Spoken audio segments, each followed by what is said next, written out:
líquido, ¿no? Para saber cómo es que se va a comportar esta variable ante los cambios que se manifiesten en los diversos procesos. De hecho, comentábamos la clase pasada que uno de los principales, o más bien desde los más antiguos métodos que tenemos para medir densidad, tenemos lo que es el aerómetro, también conocido como hidrómetro o densímetro de inmersión, el cual básicamente es un cuerpo de vidrio que va a estar flotando en el seno de un fluido, y dependiendo de la flotabilidad vamos a tener una estimación de lo que es su densidad relativa, ¿vale? Muy bien, entonces esta variable de densidad relativa es un parámetro que dijimos que es adimensional, porque lo vamos a comparar con relación a la densidad de otro material. Si estamos hablando de un material gaseoso, ¿me pueden decir ustedes con qué densidad vamos a comparar la densidad de los materiales gaseosos? Con el aire. Con el aire. Con la densidad del aire. ¿A qué condiciones, muchachos? A 0 grados y una atmósfera. Perfecto, muy bien. A 0 grados y una atmósfera, ¿se acuerdan más o menos cuál es el valor de la densidad del aire en kilogramos sobre metro cúbico? Creo que era 1.260 y algo. 293. 1.293 kilogramos sobre metro cúbico. Ese dato lo tenemos que tener siempre aquí en la mente, porque sabemos que es el que vamos a ocupar como referencia para calcular una gravedad específica o densidad relativa en el caso de materiales gaseosos, ¿vale? O bien, si tenemos el dato de densidad, multiplicamos por este valor, de densidad relativa, lo multiplicamos por este valor de este dato del aire para obtener la densidad absoluta de un material gaseoso. Para el cálculo de densidades de materiales sólidos y líquidos, ¿qué densidad vamos a ocupar o de qué material? ¿Líquidos o sólidos?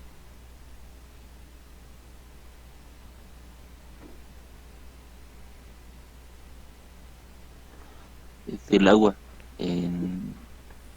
Cuando está en ciertas condiciones. ¿A qué condiciones? ¿O más bien a qué temperatura? 20 grados Celsius. ¿Seguro? ¿No era 4 grados, profesora? Exactamente, es a 4 grados Celsius. Nosotros la densidad que vamos a ocupar como referencia para calcular una densidad relativa en un material sólido o un material líquido es la densidad del agua, pero es la densidad que se tiene a 4 grados Celsius. ¿Por qué será esta temperatura?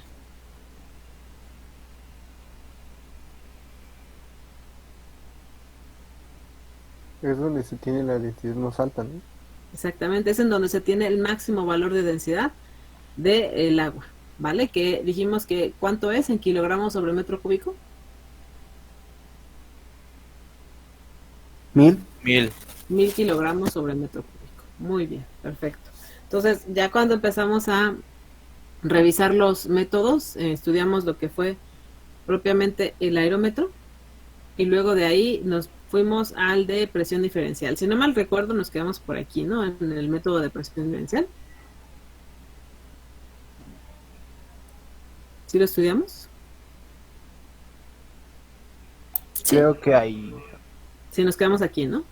Dijimos que recordando la ecuación de la presión hidrostática en un sistema que tiene un líquido en reposo, nosotros sabemos que la presión hidrostática se calcula multiplicando la densidad del fluido por la gravedad y la altura. Ahora, si nosotros en un sistema de medición adaptamos un método de presión diferencial para medir la densidad, lo que vamos a hacer es prácticamente mantener constante la altura de ese líquido para garantizar que los cambios medidos por el instrumento se atribuyan exclusivamente a la densidad, ¿vale?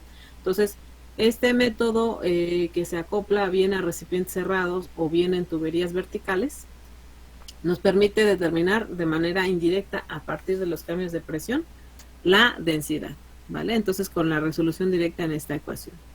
Nosotros tenemos que tener los datos previos del proceso, como las fluctuaciones de densidad de esos materiales, para poder incluso estimar la distancia entre las tomas de nuestro medidor de presión diferencial.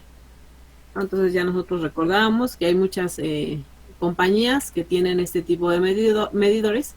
Solamente tendremos que buscar aquellas que nos puedan medir los cambios medibles dentro del proceso, ¿no? Entonces aquí nos referimos prácticamente a medidores de presión diferencial que sean lo suficientemente adaptables a cambios pequeños de presión, ¿no? Como es este que estamos observando aquí de la marca Vega, que es un instrumento de presión diferencial para evaluar cambios que, aunque sean pequeños, pero sean considerables y los podamos interpretar a cambios de densidad dentro de los procesos, dentro de los fluidos del proceso.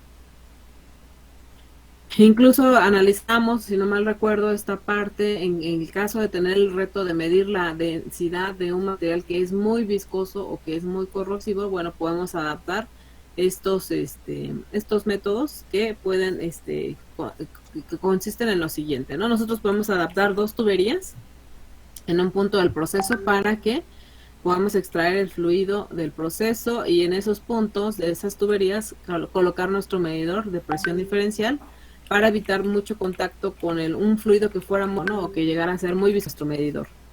Por otro lado, también mencionábamos que podríamos adaptar el método de ramales, en donde vamos a colocar un recipiente con una geometría muy característica y vamos a adaptar cercano a él una cámara de medición por donde vamos a estar haciendo que circule el fluido del proceso. Por la parte superior se alimentaría la línea del proceso y el instrumento o más bien la cámara va a continuar ese fluido su camino dentro del mismo proceso, y nosotros lo que vamos a hacer solamente es adaptar a esas cámaras en donde vamos a alojar a los fluidos, el de referencia y el de proceso, de tal manera que vamos a colocar las tomas de la presión diferencial al fondo de esos recipientes, ¿no? Como líquido de referencia comentábamos que podemos ocupar, pero que estemos en un sistema o en un ambiente muy cálido, vamos a ocupar incluso un aceite de referencia para poder medir una toma de presión, ya valor sea constante, y la variable va a depender de del fluido del proceso, ¿no? Entonces, de esa manera, sí. Interrumpe uno de métodos nada más centrales donde el líquido. No, incluso el método de presión diferencial se puede adaptar a tuberías, o sea, en donde el fluido para calcular las variaciones de presión medidas asociadas, obviamente con un flujo constante, asociadas a la densidad de fluido. Ok, profe, gracias. Muy bien.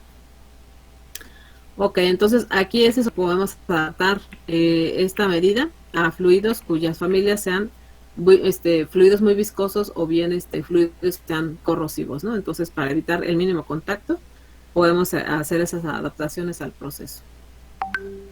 Bien. Ahora, otro método que ustedes también ya conocen y estudiaron es este método de desplazamiento. ¿En qué variable estudiaron este instrumento? Que es un instrumento de todos los que vamos a revisar. Es puramente mecánico, ¿no? Entonces, ¿en qué variable estudiaron este método, chicos? En la de nivel, profe. Así es. Entonces, aquí sí necesitamos a fuerzas un recipiente en el que va a estar alojado el fluido, y fluido va a estar en reposo, ¿vale? Entonces, nosotros sabemos que este método se basa de un flotador que va a equilibrar un sistema, y vamos a colocar un indicador para verificar, de acuerdo a la escala, el valor que corresponda ahora, en vez de nivel, valores de densidad.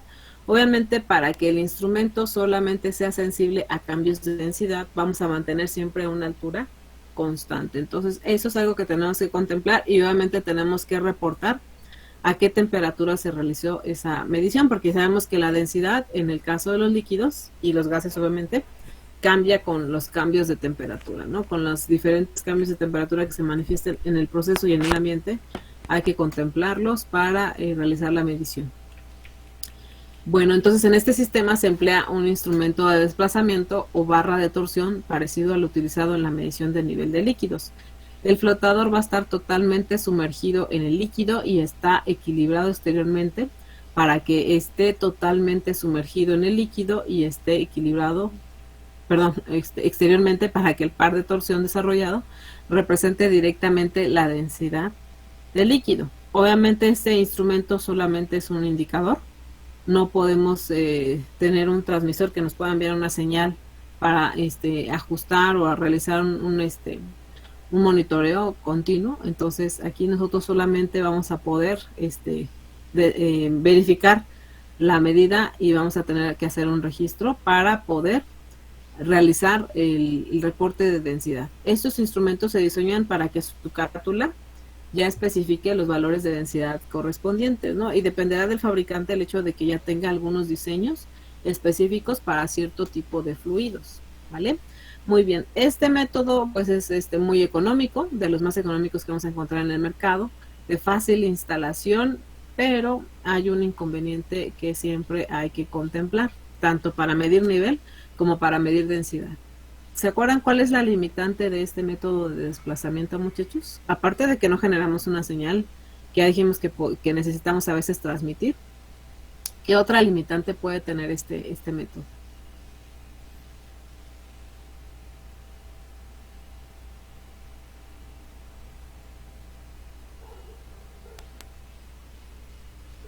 Limitantes mecánicas.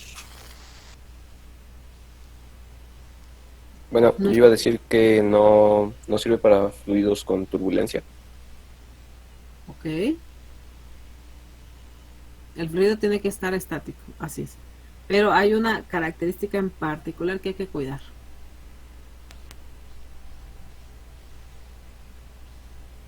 La espuma, profesora, o que no genere burbujeo.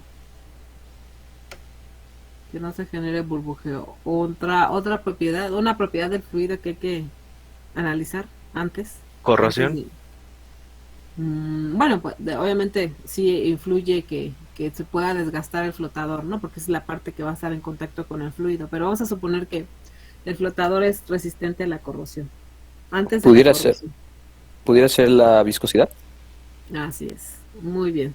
Entonces hay que tener en cuenta siempre que, bueno, puede ser una opción muy económica y fácil de instalación, pero la limitante principal radica en que si el fluido es muy viscoso, pues no me va a servir la medición, ¿no? Porque no vamos a tener una medida que sea confiable, dado que el fluido se va a adherir al flotador y no nos va a proporcionar una medida correcta, ¿vale? Entonces siempre hay que tener cuidado con estos instrumentos que están gobernados por un mecanismo, son puramente mecánicos y que pueden estarse afectando por el contacto con un fluido que es muy viscoso, ¿vale? Por la adherencia. Entonces ese es un aspecto que va a limitar un poco el uso de este tipo de instrumentos. Y obviamente siempre, ojo, tenemos siempre que garantizar que la altura se mantenga constante y, como lo comentaba por aquí un compañero, ¿no? Que no se manifiesten burbujas o que no se esté agitando el sistema de tal manera que puedan aparecerse burbujas, porque de lo contrario vamos a tener una medida comprometida, una medida errónea, ¿vale? Muy bien. Ok, otro método que a lo mejor, ustedes a lo mejor no lo habían estudiado, pero sí conocen los instrumentos que se necesitan. Aquí se requieren 2 medidores de temperatura para realizar la medición indirecta de densidad. ¿Cómo es que funciona este método, muchachos? Bueno, ¿alguien de ustedes me puede indicar cuál es el punto de ebullición del agua cuando estamos en un sitio a una atmósfera o al nivel del mar? 100 grados centígrados. Muy bien, 100 grados centígrados. Ok. ¿Se acuerdan ustedes qué es lo que le pasa al agua cuando le agregamos solutos? ¿Cómo se afecta el punto de ebullición? ¿Qué le sucede al punto de ebullición si yo le agrego al agua sal, por ejemplo, o azúcar? Vamos a necesitar más temperatura para hacerla ebullir. Pues más bien lo que pasa es que se incrementa su punto de ebullición, ¿vale? Entonces ahí esta propiedad del punto de ebullición del agua se ve afectada, al igual que la de otros líquidos, por la modificación de su composición, en este caso por el hecho de agregar un soluto, ¿vale? Entonces, de igual manera, si yo le agrego al agua alcohol, pues también vamos a alterar su punto de ebullición, ¿no? Ya sea un soluto líquido o un soluto sólido, esto va a afectar indudablemente el punto de ebullición, ¿vale? Entonces, vamos a aprovechar esa característica que tiene los materiales en los procesos para que podamos medir de manera indirecta, a través de los cambios del punto de ebullición, la densidad, porque sabemos que la densidad es una variable que está asociada indudablemente a su composición, ¿vale? Muy bien, ahora aquí lo que nos describen es lo siguiente, dice que en este sistema se va a medir la diferencia de temperaturas entre el punto de ebullición del líquido que se está concentrando y el punto de ebullición del agua en las mismas condiciones de presión. Esta diferencia de temperaturas es su función de la densidad del líquido y se mide mediante sondas de resistencia inmersas, una en el líquido y la otra en el lado del vapor del agua, conectadas a un instrumento diferencial de puente de Winston graduado directamente en densidad. Bien, vamos a poner atención en el dibujo que está aquí a la izquierda, ¿vale? Entonces, esto que vemos aquí a la izquierda es un evaporador, ¿vale? Entonces, este es un evaporador. Imaginen ustedes que estamos alimentando el vapor que proviene de la caldera del lado izquierdo, ¿no? Y ese vapor va a circular alrededor de un haz de tubos que en su interior tiene al fluido que estamos evaporando. Imaginen que estamos evaporando jugo de caña, ¿no?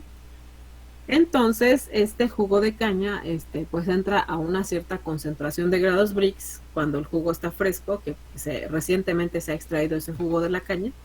Vamos a suponer que se alimenta ahí a 15 grados Brix y bueno, al momento de que fluye hacia la parte inferior el líquido, pues entra en contacto indirecto con el vapor que está circulando alrededor o por fuera de ese haz de tubos. Imaginen que tenemos ahí un evaporador vertical en donde tenemos en el interior un haz de tubos como el que ustedes estudiaron en los intercambiadores de calor. Entonces, por el interior de esos tubos está circulando el fluido, que en este caso es el jugo de caña fresco, y por fuera está en contacto el vapor para empezar a transmitir su calor, ¿no? De tal manera que vamos a ocupar un vapor saturado que fácilmente cede su calor latente. Entonces, en un sistema de evaporación se efectúa una transferencia de calor tanto sensible como latente. Nada más una pregunta de cuestión cultural, como decían, de cultura general de la ingeniería. ¿Qué diferencia hay entre un calor sensible y un calor latente, muchachos?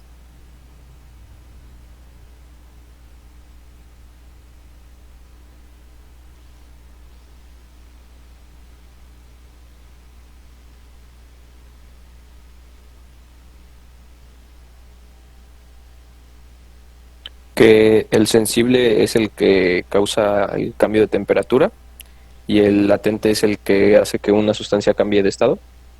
Así es, correcto, exactamente. Así como lo está comentando su compañero, el calor sensible es aquel que solamente en el que se verifica solamente cambios de temperatura y el latente sí implica una transformación de fase, ¿vale? En este caso estamos pasando de líquido a vapor. En este caso el jugo de caña, como sabemos que proviene de un producto vegetal, de origen tiene un alto contenido de agua y lo que estamos haciendo en este evaporador es concentrando ese jugo de caña, ¿no? Para después cristalizarlo, etcétera, etcétera. Entonces, aquí el vapor saturado que proviene de la caldera viene a una cierta presión y temperatura, pero tiene la característica particular de que este vapor, al ser saturado, cede fácilmente su calor latente para que otro líquido pueda ebullir, ¿vale? Entonces no se les olvide, un vapor saturado es aquel que proviene de la caldera y que fácilmente cede su calor latente para provocar la ebullición de otros líquidos, ¿vale? Muy bien, entonces viene de la caldera, empieza a transmitir su calor, rápidamente se genera vapor porque el jugo de caña empieza a hervir, ajá.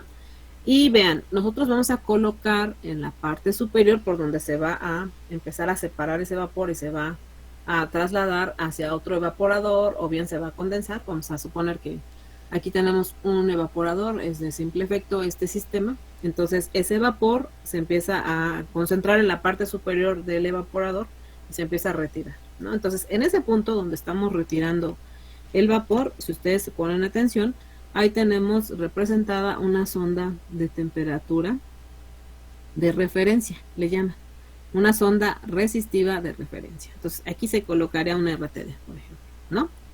Y la señal que genere la voy a canalizar hacia mi instrumento diferencial, ¿no? Que está representado aquí en la parte superior de la derecha.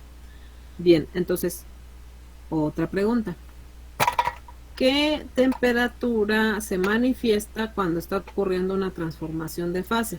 Vamos a suponer que ese evaporador tiene una presión de 1 atmósfera. Si estamos retirando agua que proviene del jugo de caña, ¿me pueden decir qué temperatura estaríamos midiendo ahí si estamos a una presión de 1 atmósfera?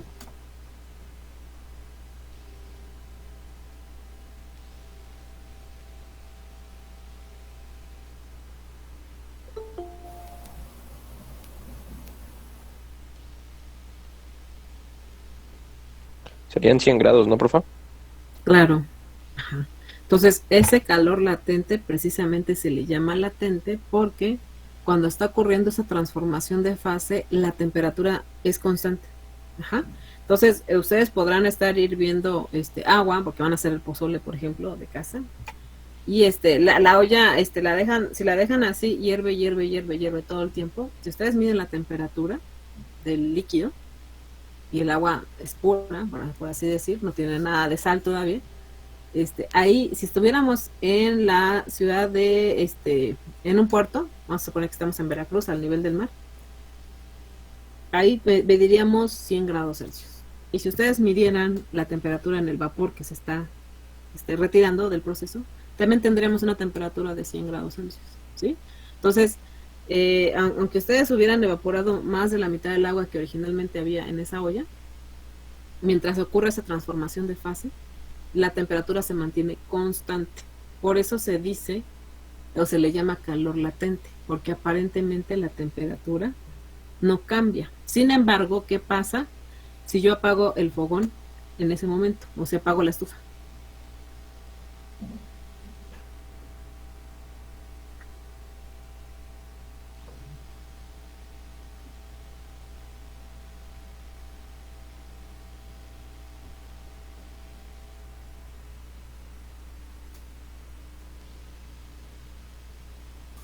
Empezaría a disminuir. Empieza a disminuir la temperatura, correcto, exactamente. Se suprime la tasa de evaporación y el líquido se empieza a enfriar. Entonces, esto significa que para mantener la tasa de evaporación, tengo que mantener el quemador abierto, ¿no? O sea, tengo que tener la flama ahí directamente. En caso de que yo apague la flama, pues obviamente cesa la tasa de evaporación y se empieza a enfriar inmediatamente. Pero, pues si ustedes se fijan, necesito calor, necesito energía calorífica para mantener la evaporación, a pesar de que la temperatura no cambie. Por eso le llamaron calor latente, porque aparentemente no cambia la temperatura, pero eso se requiere esa energía para continuar con la transformación de fase, para que me entiendan. ¿Vale? Ahora vamos a seguir analizando el dibujo. Entonces, si ustedes se fijan, aquí tenemos una salida de líquido que sería la del líquido que se está concentrando, donde tenemos en la parte inferior una sonda de resistencia de temperatura del líquido, ¿sí? Ahí en ese punto se está midiendo la temperatura del líquido que se está concentrando, ¿no? Y puede que a lo mejor entre en varios ciclos de evaporación para mantener o para seguir retirando más solvente en ese jugo fresco de la caña, pero en ese punto en donde se verifica la temperatura del líquido que está hirviendo, para que me entiendan, se coloca en el fondo esa segunda sonda, que de igual manera su señal se canaliza hacia nuestro instrumento de temperatura diferencial, ¿vale? Entonces, ¿cuál va a ser la temperatura que va a estar fluctuando en el proceso, muchachos? La de la sonda que está en la parte superior o la de la inferior. ¿Cuál va a estar cambiando?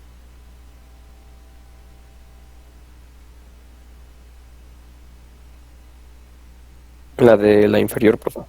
Claro, porque ahí es en donde nosotros estamos provocando que cambie su composición de ese fluido. Entonces, a medida que se vaya concentrando, su punto de ebullición va a estar cambiando. Así como les comentaba yo al inicio que el agua, cuando le cambiamos su composición al agregar un soluto, cambia su punto de ebullición. Eso es lo que nosotros vamos a estar detectando, cambios en el punto de ebullición, y se llaman más que nada incrementos en el punto de ebullición, porque a medida que se vaya haciendo más concentrados el líquido, va a tener un punto de ebullición más alto. ¿vale? Entonces, ese es el que va a estar cambiando. Sin embargo, el que se va a mantener constante, o la temperatura que se va a mantener constante, es la que está en la parte superior, porque lo único que estoy retirando es agua, vapor de agua, ¿vale? Y esa temperatura siempre va a ser constante.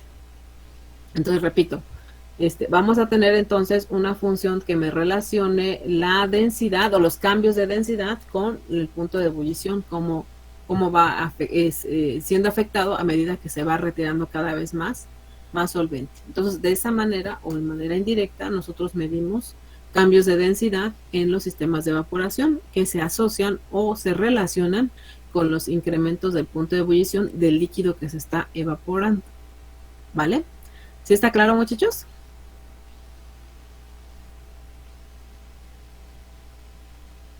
Sí, profe. Muy bien. Entonces, esta técnica, muchas gracias. Esta técnica me brinda esa ventaja de que se puede adaptar a los sistemas de evaporación, porque necesito un líquido y un vapor que estén a la misma presión, si se fijan. Entonces, esto solamente se cumple en los sistemas de evaporación.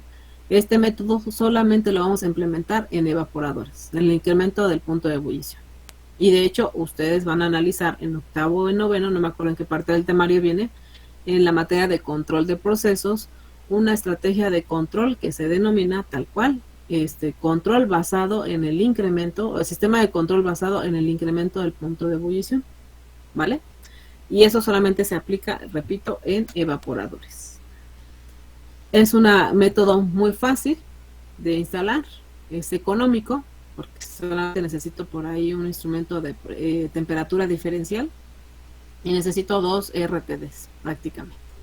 Con que sean grado alimenticio, con protección de acero inoxidable, pues con esto podemos garantizar una medida directa de la temperatura que se adapte a ese proceso y que a partir de ahí se genere una señal que yo pueda transmitir y pueda yo enviar hacia un controlador y tomar una decisión en función de los valores que se midan asociados a los cambios del punto de ebullición, pero que se relacionan con los cambios de la densidad del fluido, ¿vale? Bien, seguimos. Otro método que ustedes también ya conocen es el método ultrasónico. ¿Para qué variables lo estudiaron, muchachos? El método ultrasónico o en los medidores ultrasónicos. Para nivel, profesor. Nivel. Nivel y para flujo también, ¿no? Sí, también para flujo. Muy bien. Muy bien, entonces nosotros ya entendemos que las ondas de ultrasonido que provienen de una fuente puede cambiarse su velocidad de propagación dependiendo del medio en donde se vaya propagando esas ondas, ¿no? Y eso lo va a captar un receptor y lo va a convertir en una señal eléctrica que igual vamos a poder amplificar, vamos a poder enviar para implementar un sistema de control basado en la medición de los cambios de la velocidad del ultrasonido, ahora relacionados con la densidad del fluido, ¿vale? Muy bien, entonces esta aplicación es, o más bien este medidor ultrasónico que vamos a estudiar es uno de los métodos más versátiles porque los podemos adaptar en tuberías, en recipientes y pueden medir incluso mezclas bifásicas, o sea, vamos a poder medir densidad en materiales bifásicos. ¿Qué es un sistema bifásico, muchachos? O un fluido bifásico. Esto se lo iba a preguntar. Que tiene 2 fases, es por ejemplo turbulenta y ¿cómo se llama la otra? Algo así. No sé si estoy en lo correcto. Tiene 2 fases, iba bien, iba bien. Puede ser, puede tener incorporado en esa mezcla un líquido y un sólido, o puedes ver sólidos, gases disueltos en un líquido, por ejemplo, ¿no? Entonces, esos sistemas son bifásicos, están basados de 2 fases, sólido líquido o gas líquido, ¿no? Por ejemplo. En este caso, la aplicación que se está presentando aquí en el dibujo en el centro es un sedimentador, en donde tenemos un líquido que tiene sólidos en suspensión, un material sólido que por agitación se puede dispersar, pero si está en reposo se empieza a sedimentar, y es lo que estamos viendo ahí en ese dibujo, ¿vale? Muy bien, entonces el medidor ultrasónico mide la velocidad del sonido dentro del fluido y directamente calcula su densidad. La medida se realiza disponiendo el conjunto emisor-receptor de ultrasonidos inmerso dentro del líquido o bien exterior al tanque o a la tubería. Es decir, aquí nosotros podemos tener mediciones en línea o dentro de la línea, ¿no? Entonces es muy probable que el instrumento pueda tener contacto o no necesariamente, dependiendo de cómo se vaya a adaptar al proceso, ¿no? Entonces este método es muy versátil. Las variaciones de la velocidad del sonido son provocadas por cambios en la densidad que varían el acoplamiento acústico entre los transductores y el fluido. Pero además puede ser factores de perturbadores o de perturbación, los cambios en la temperatura en la cual deberá de ser compensada y las variaciones en la viscosidad y en la compresibilidad si estamos manejando líquidos y gases, por ejemplo, por lo que la medida queda restringida a una familia de líquidos cuyas características son similares, ¿vale? Muy bien, entonces aquí, repito, tenemos un sedimentador, vemos cómo se van acumulando las partículas sólidas en el fondo de nuestro recipiente. Luego cuando ustedes vean en un proceso un tanque y que tenga una estructura de esta manera en el fondo, pues tiene esa función, esa geometría del tanque de ir captando por el efecto de la gravedad a las partículas más pesadas y empezar a hacer su traslado de un punto a otro, por ejemplo, ¿no? En este caso, ustedes ahí observan una bomba precisamente en el punto de la descarga de ese sedimentador y luego después de la bomba se sugiere la instalación de nuestro medidor ultrasónico para realizar una estimación de la densidad de nuestro material que vamos a trasladar de un punto a otro, ¿vale? Entonces ahí tenemos un modelo en el que por conexión bridada vamos a ajustar o adaptar a una tubería para realizar la medición de la densidad, que obviamente sabemos que la velocidad de propagación del ultrasonido va a tender a disminuir a medida que el material sea más denso, ¿vale? Entonces ahí ustedes pueden ver cómo trabaja el instrumento. Obviamente tiene que contar con una medición de temperatura para realizar la compensación asociado a los cambios que se manifiesten de temperatura dentro del propio proceso, ¿vale? Muy bien, ¿dudas, muchachos? ¿Preguntas? ¿Está claro?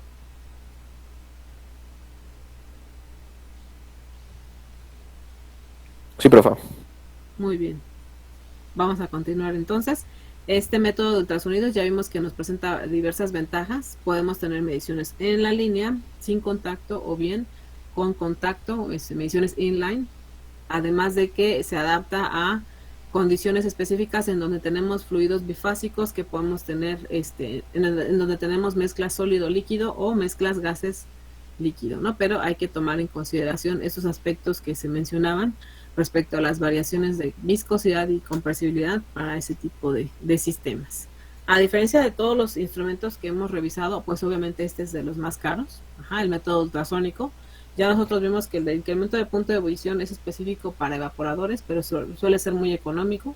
Vimos el medidor de presión diferencial y un método también económico que también estudiamos es el aerómetro. Sin embargo, si en la aplicación ninguno de ellos me sirve, puedo optar por el método de ultrasónico que dijimos que tiene esta característica de manejar sistemas bifásicos. Muy bien, ahora tenemos otro método que es el método radiactivo, que también ustedes ya lo han estudiado para alguna otra variable más en los procesos, ¿no? ¿Dónde o en qué variable estudiaron ustedes los métodos radiactivos, muchachos?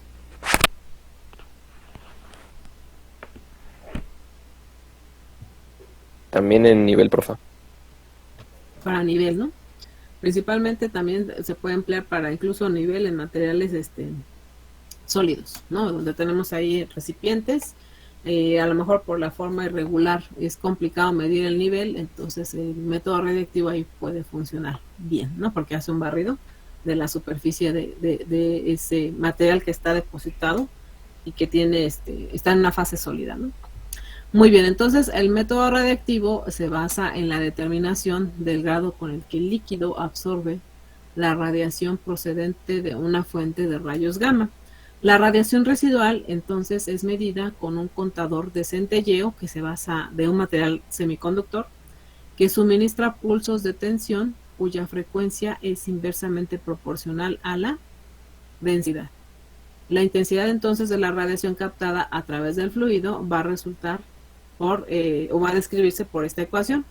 Entonces, esa intensidad de la radiación obviamente va a depender de la intensidad de la radiación de la fuente de origen multiplicada por la densidad del fluido menos el producto del coeficiente de atenuación del fluido por la densidad del mismo y multiplicado por la longitud de la radiación, es decir, la distancia que hay entre la fuente y el receptor, ¿no? Entonces, este coeficiente de atenuación indudablemente va a cambiar, no es el mismo para todos los fluidos. Entre más denso sea un fluido, pues su coeficiente de atenuación va a ser mayor, ¿no? Entonces, ustedes saben que prácticamente la radiación es capaz de penetrar casi cualquier material, ¿no? Así sea en fase gaseosa, líquida o incluso sólidos. La fuente de radiación utilizada industrialmente principalmente puede ser de cesio 137, que es una variante radiactiva del cesio que se manifiesta ahí en la tabla periódica, cuya vida media es de 30 años. Es decir, es un material que por 30 años va a emitir de manera estable radiación tipo rayos, en forma de rayos gamma, ¿no? También en algunos casos estos instrumentos se diseñan para contener fuentes basadas en americio 241, en donde la vida media de esta fuente va a ser de aproximadamente 458 años.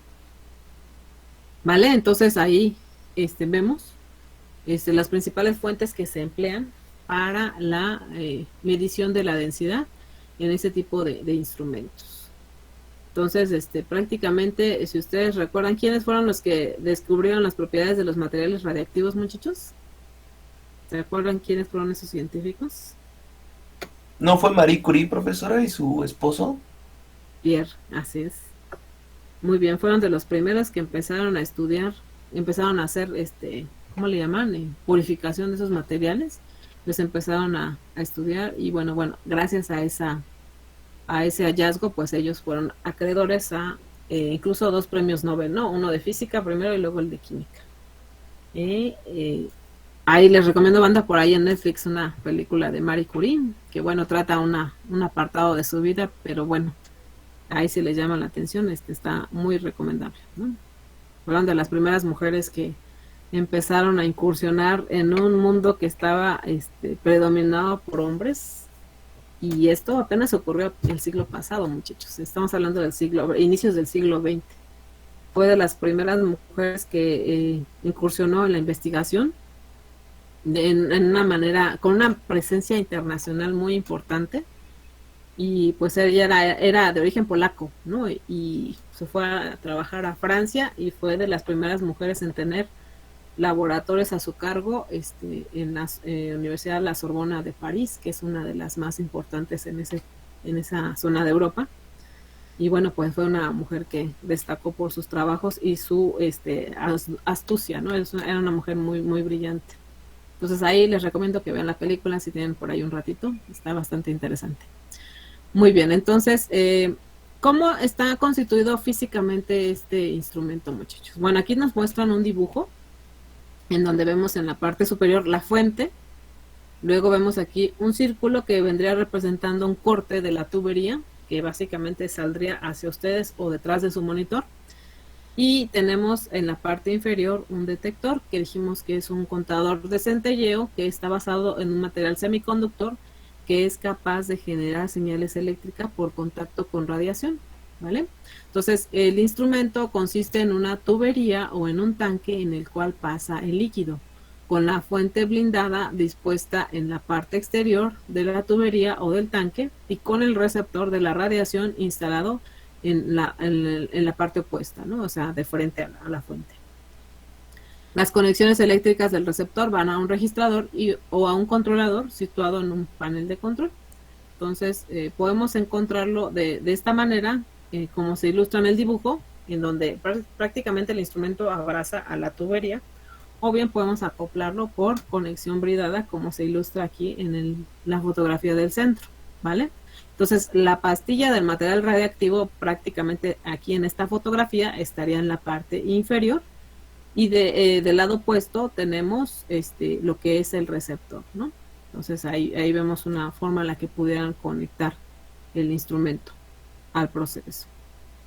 Este dibujo que está en una proyección en 3D vendría siendo el que está ilustrado aquí a la izquierda, el dibujo que estaba plano aquí en 2D. Bueno, o sea, aquí ya vemos la proyección en 3D, en donde es más fácil identificar las partes, ¿no? Tenemos en amarillo la fuente representada en color amarillo, perdón, y tenemos de frente del otro lado al receptor. Prácticamente como la radiación, ya dijimos, penetra cualquier material, pues ahí ni siquiera necesita contacto el fluido con las partes del instrumento, ¿vale? Es una medición online, está en el proceso, pero no está dentro del proceso, no está en el proceso, pero sin intervención. Es una medición no invasiva. Esa es una ventaja que me puede representar el uso de estos instrumentos. En la parte 3 nos ilustran la carcasa. ¿De qué material creen que pudiera ser para aislar alguna fuga de radiación que proviene de la fuente, muchachos? ¿De qué material debe de estar construido? Plomo. De plomo, exactamente, es de plomo.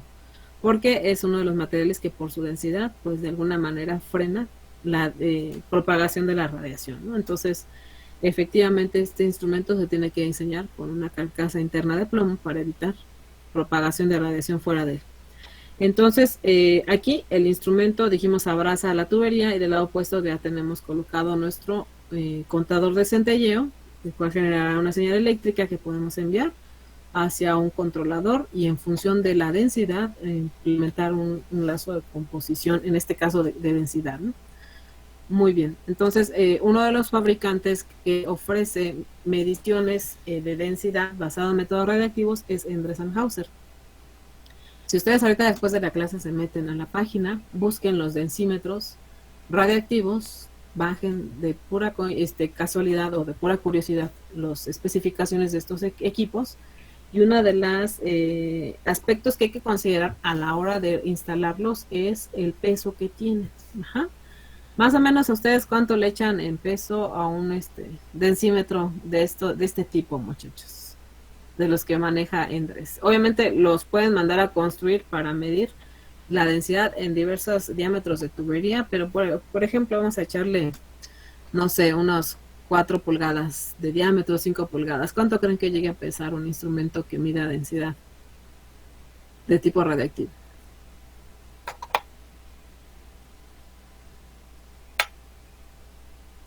¿30 kilos? Por ahí va, ajá. Dependiendo de los diámetros, insisto, pueden tener modelos disponibles hasta de 40, 50 y 80 o hasta 90 kilos, muchachos. Es como si tuvieran ahí que considerar el peso de una persona colgada, ¿no? En una línea. Entonces, para hacer la instalación, previamente se tiene que hacer un estudio de esfuerzos, sobre todo por el efecto del peso que tendría en ese punto el instrumento. Es algún aspecto que hay que considerar, no lo podemos tomar a la ligera porque de verdad aquí el instrumento puede llegar a pesar mucho, ¿no? Entonces hay que hacer un estudio previo para ver el efecto que pudiera tener un peso que estará considerado en este punto para no comprometer la estructura o la línea en donde va a estar instalado el equipo, ¿no? Entonces eso es un aspecto que hay que estudiar previamente. También, pues una vez que Endres & Hauser se le paga por el instrumento, porque ya se decidió por esta opción, pues Endres manda a traer el instrumento desde Suiza, que es la planta en donde lo hacen, allá en Europa. Lo traen, empiezan a gestionar los permisos para que pase por aduana el instrumento y sobre todo se tiene que tener la justificación para qué propósito será usado el instrumento y quién lo está pidiendo y dónde lo van a estar instalando. Entonces, una vez que ya el gobierno de México se entera que llega un instrumento de este tipo, empiezan los registros. De ahí en adelante, la empresa va a tener que ser inspeccionada por una entidad del gobierno que vigilará el buen uso del equipo y sobre todo que no tiene riesgos por alguna falla, por una mala práctica, un mal uso. Pues el gobierno se hará cargo de revisar esa parte, ¿no? Entonces, aquí les pongo de ejemplo una norma oficial mexicana que ya sabemos que sí es oficial y estoy obligado a acatarla, ¿no? Entonces, esta norma habla sobre los requisitos y criterios de funcionamiento que deben de cumplir los instrumentos de medición de radiación ionizante, ahí entran tanto los materiales o los equipos, perdón, más bien que usan rayos X, hasta los que hacen uso de la radiación gamma, ¿no? Por ejemplo, como estos, ¿no? Entonces, y los dosímetros dice de lectura directa, ¿no? Esa es una norma, pero no es la única, muchachos. Existen otras más que ustedes, como usuarios, si están dentro de la planta y están encargados del proceso y están haciendo uso de un instrumento, pues tuvieron que haberse enterado de qué formatos hay que llenar, qué requisitos y sobre todo estar conscientes de que van a estar siendo inspeccionados regularmente por una instancia del gobierno, de la Secretaría de Energía, que estará vigilando qué uso tiene el instrumento y si no ha tenido ninguna complicación adicional, ¿no? Sobre todo por los riesgos de la parte de la seguridad y cómo se va a manejar el desecho una vez que el equipo deje de ser funcional. Ajá. Entonces, el instrumento, ustedes ya vieron, mínimo va a ser estable. Obviamente se le tiene que dar mantenimiento periódico, pero pues va a emitir de manera estable por 30 años sin problema alguno radiación, rayos gamma proveniente de una fuente de cesio, ¿no?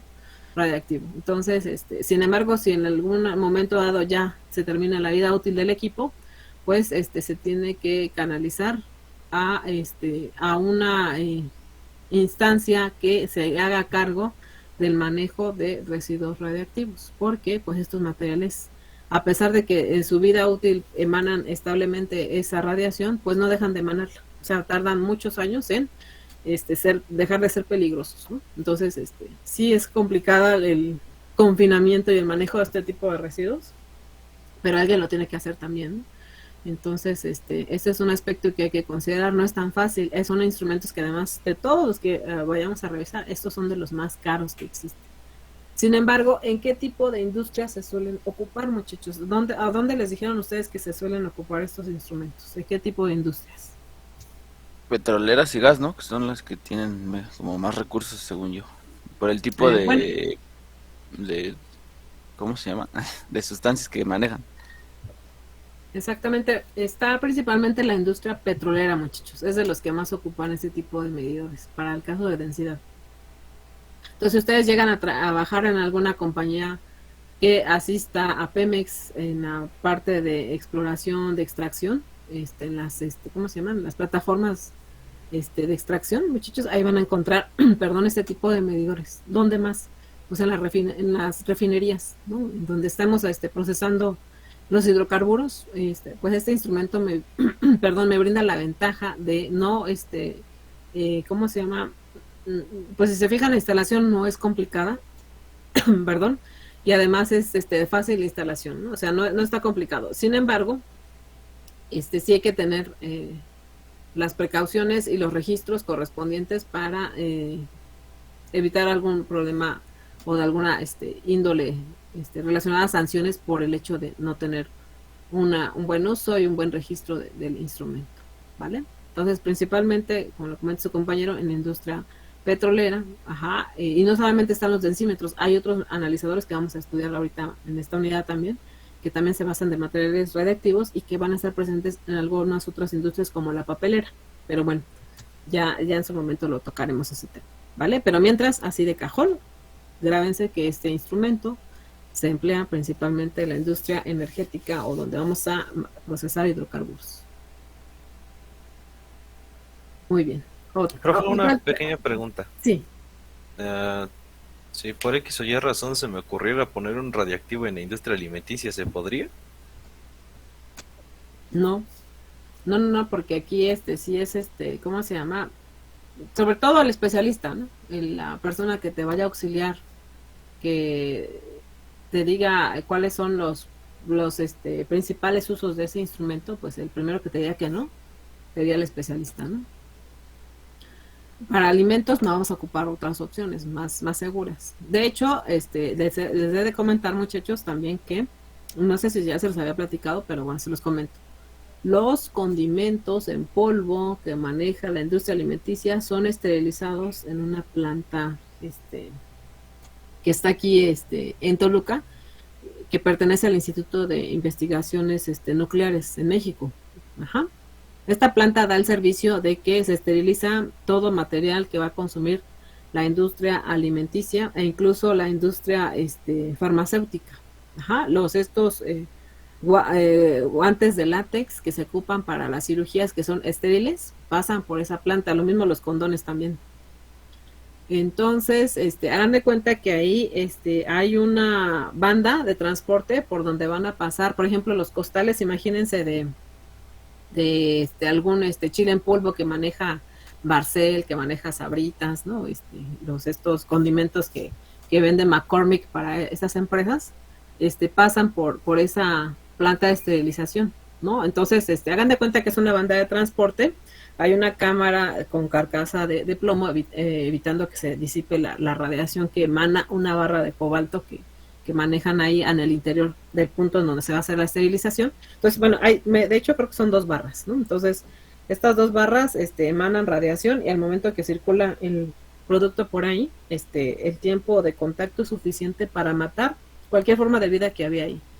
Pudieran existir en el interior bacterias, hongos, virus, lo que fuera, toda forma de vida muere al pasar por ese punto, por el contacto con el material radiactivo que está emanando esas barras de cobalto, ¿vale? Entonces, ahí se esteriliza y lo que va a pasar es que, bueno, ya, con esto se garantiza, hagan de cuenta que se han hecho previamente estudios de cómo penetra la radiación, los diferentes empaques, las diferentes densidades de los productos, pero básicamente no es mucho tiempo, son un par de segundos lo que se necesita de contacto para esterilizar esos materiales, ¿no? Entonces ya de ahí se van poniendo en tarimas y nuevamente se cargan los camiones y ya con eso se da el servicio de esterilización. Entonces es diferente el concepto de desinfección a esterilización. Ajá.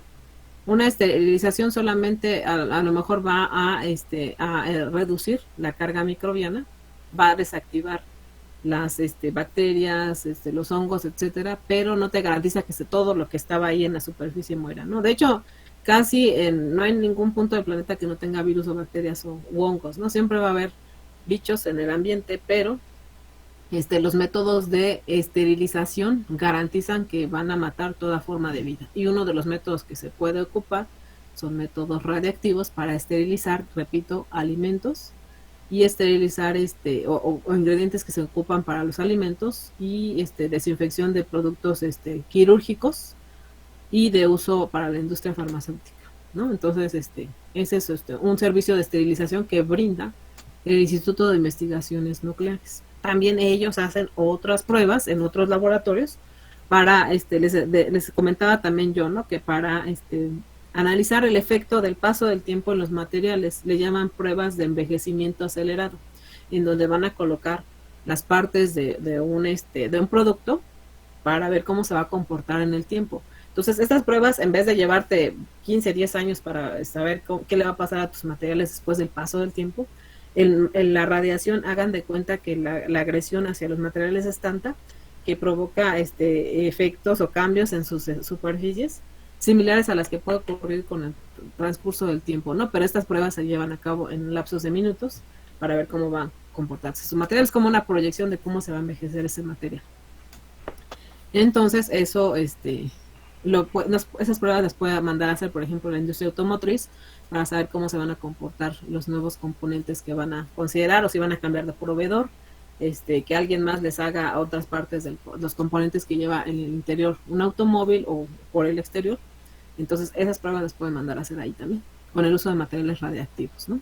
Entonces, la radiación sí es muy peligrosa, pero también no la podemos satanizar porque nos ha ayudado mucho en otros aspectos. De hecho, las plantas que hoy en día generan electricidad basadas en materiales radiactivos son de las que las que no emiten nada de CO2, ¿no? O sea, son de las que menos contribuyen al efecto del calentamiento del planeta provocado por los gases de efecto invernadero, ¿no? Entonces, por eso los que trabajan con materiales nucleares también defienden ese aspecto, ¿no? De que no podemos satanizar a los materiales nucleares porque nos han ayudado en muchos aspectos, ¿no? Incluso la medicina para tratar algunas enfermedades relacionadas con el cáncer. Ustedes saben que también se usa radioterapia, ¿no?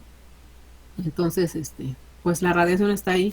También, por alguna razón, nosotros encontramos unos usos específicos, pero sí hay que tener mucho cuidado y más que nada a mí lo que me preocupa en particular es que cuando dejan de ser funcionales esos materiales o esos instrumentos, pues hay que confinarlos, hay que guardarlos para evitar que sean un riesgo para la población, ¿no?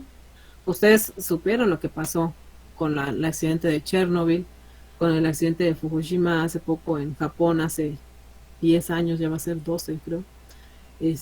Saben que la radiación es muy peligrosa y sí es una situación bastante riesgosa el manejar esos materiales, y ya la naturaleza nos ha demostrado que, pues a pesar de las tecnologías y dispositivos de control y de seguridad que se implementan en las plantas, pues a veces hay situaciones que salen de nuestras manos, ¿no? Como lo que pasó en Japón.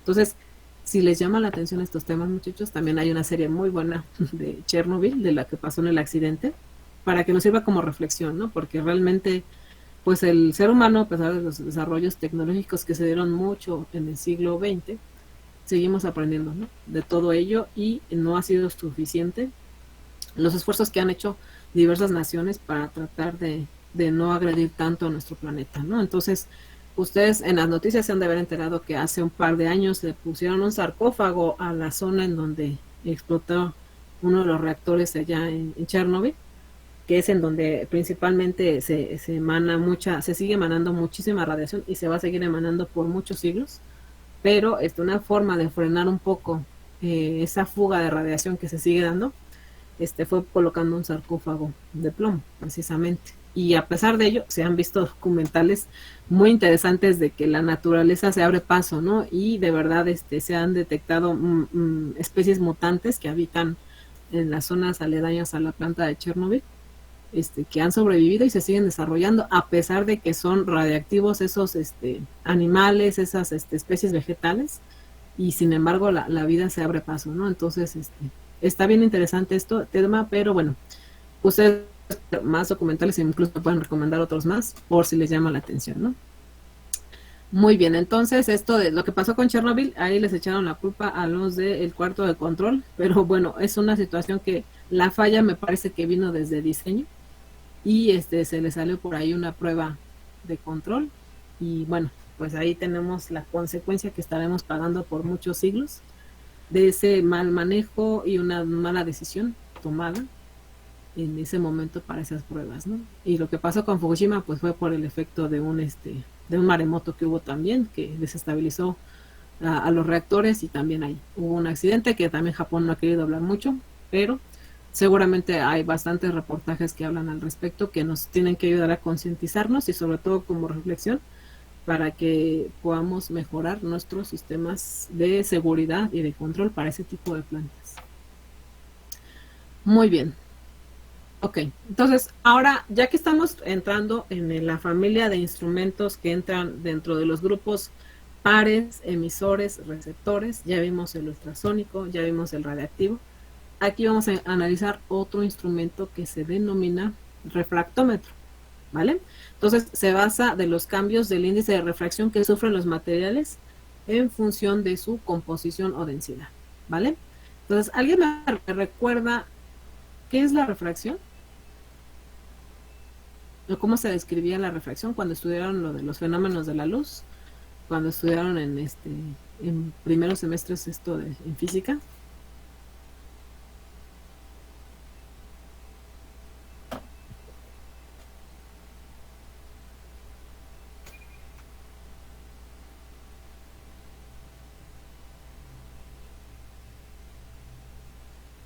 Es el cambio de una onda al pasar ya sea por un medio refractivo, por así decirlo. El cambio de dirección. Así es, por ahí va. Así es, compañero, muchas gracias. Bien, ustedes saben que la velocidad de propagación de la radiación o de la luz, cuando lo vieron en el caso de los fenómenos de la luz, ustedes saben que la velocidad máxima de propagación se da en el vacío. Ajá. Sin embargo, si esa radiación viaja a través de diversos medios, la velocidad de propagación va cambiando y va siendo cada vez menor. Si la luz, por ejemplo, viaja del aire hacia una superficie como lo es el agua o hacia un material sólido, pues vamos a tener ahí un efecto en la velocidad de propagación, y esto se relaciona o más bien se verifica a través de la refracción. La refracción o el índice de refracción es un parámetro adimensional que evalúa esos cambios de la velocidad de propagación de la luz cuando pasa de un medio a otro. Por ejemplo, de un medio más ligero a uno más pesado. La refracción puede verificarse tanto en materiales gaseosos, líquidos y sólidos, ¿vale? Entonces, como lo comenta su compañero, cambia el ángulo de incidencia de ese haz de luz cuando pasa de un material ligero a un material más pesado o viceversa, ¿vale? Entonces, eso es lo que nos evalúa la refracción. Entonces, esa refracción va a cambiar dependiendo de la composición del material, ¿vale? Entonces, nosotros vamos a aprovechar esta propiedad que tienen los materiales de cambiar su índice de refracción en función de su composición a través de un medidor o un instrumento que es de tipo óptico, ¿vale? Muy bien, entonces para que entiendan la explicación y la imagen, miren, vamos a observar lo siguiente. Esto que vemos en la esquina inferior izquierda vendría siendo una parte de una tubería, sería como un pedacito de la tubería, ¿no? Y lo que veremos, o lo que vemos en el centro de la imagen es el instrumento, ¿vale? Entonces ahí vamos a ubicar lo que es su fuente, su receptor, y una serie de lentes que nos ayudan a que esa luz se direccione hacia el interior de ese tubo que está donde está fluyendo el material y al que le queremos evaluar su densidad, ¿vale? Entonces vamos a leer la explicación y vamos a entender las partes que conforman a la imagen. Entonces aquí se dice que el modelo de prisma rotativo consiste en una fuente luminosa de filamento de tungsteno o puede ser un LED de radiación infrarroja, como el modelo que se está presentando aquí, el cual va a emitir radiación, ¿no? Y que va a incidir en el líquido con un ángulo determinado, tal que la reflexión de la luz pase a ser refracción. El haz luminoso se enfoca en un prisma rotativo que barre el líquido del proceso.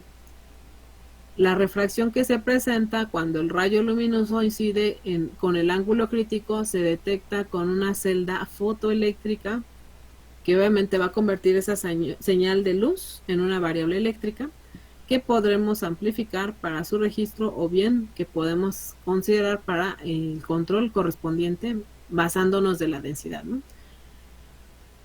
Aquí, además se menciona que el índice de refracción puede relacionarse con la concentración de sólidos, en este caso de azúcares, de líquido, como grados Brix, si ustedes recuerdan, y de manera inferencial medir entonces la densidad, ¿vale?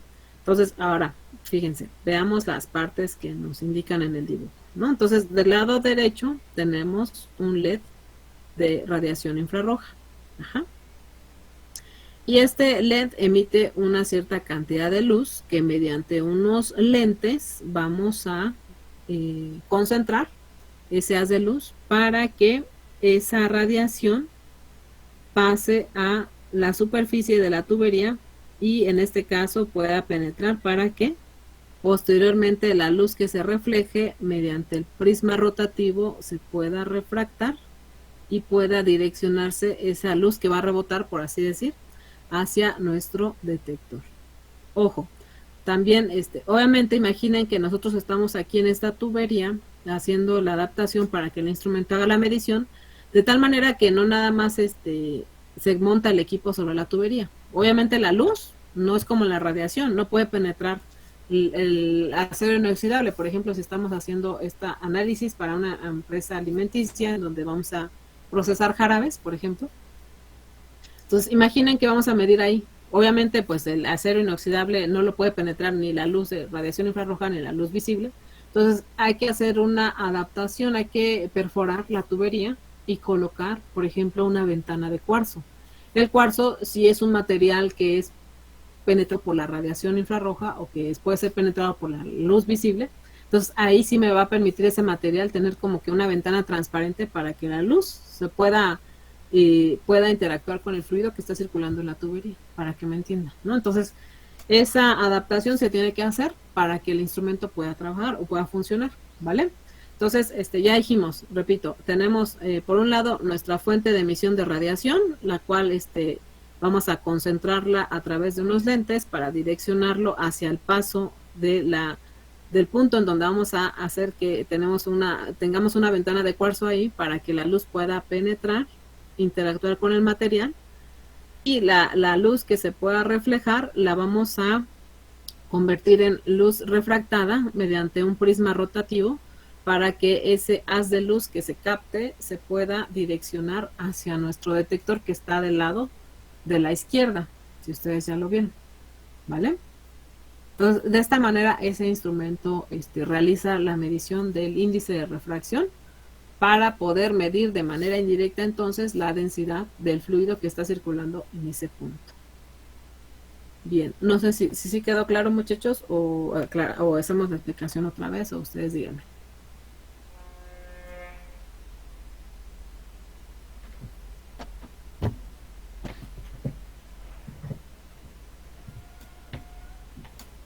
Creo que sí se entendió, profe.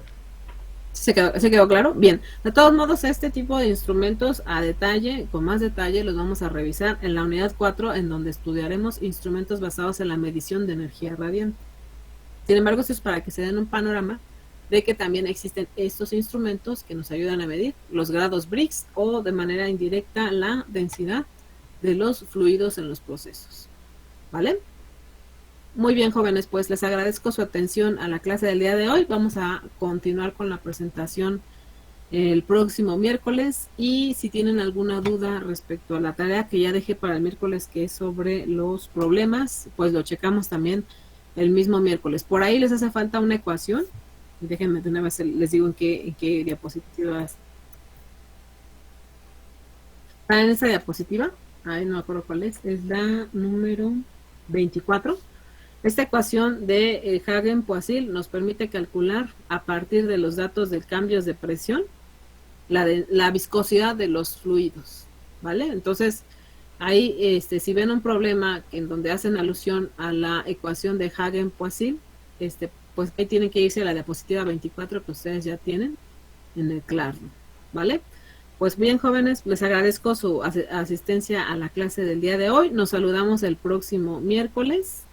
Váyanse preparando para su examen. Se vale que vayan preparando un formulario, ¿sí? Como apoyo, pero lo que no se vale es comunicarse y copiarse entre ustedes, porque realmente los únicos engañados al final es uno mismo, ¿no? Entonces, por favor, jóvenes, vayan preparando su formulario para que lo ocupen para el día viernes. El examen no lo voy a hacer tan pesado, no va a durar la hora y media, pero sí les pido que pues estén atentos a la revisión de los materiales, y sobre todo se apoyan mucho también en los cuestionarios que se les está dejando en el Classroom para que se reafirme lo que estamos viendo en clase, ¿vale? Pues síganse cuidando, jóvenes, un gusto saludarles y que tengan un excelente inicio de semana. Nos vemos el miércoles. Igualmente, Muchas profe. gracias, Sí, Igual, gracias. hasta luego, profesora.